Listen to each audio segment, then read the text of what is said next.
You ask Tiger to solve. This deals with linear equations with one unknown. The final result is x equals 8. Let's solve it step by step. Simplify the expression. Multiply the fractions. Break up the fraction. Group all constants on the right side of the equation.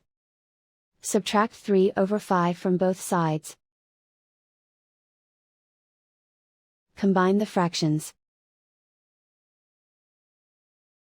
Combine the numerators. Reduce the zero numerator. Simplify the arithmetic. Convert the integer into a fraction.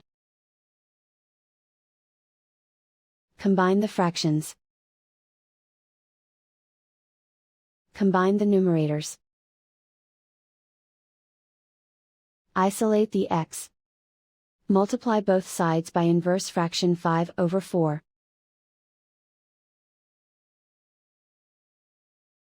Group like terms. Multiply the coefficients. Simplify the fraction. Multiply the fractions. Simplify the arithmetic. And so the final result is x equals 8.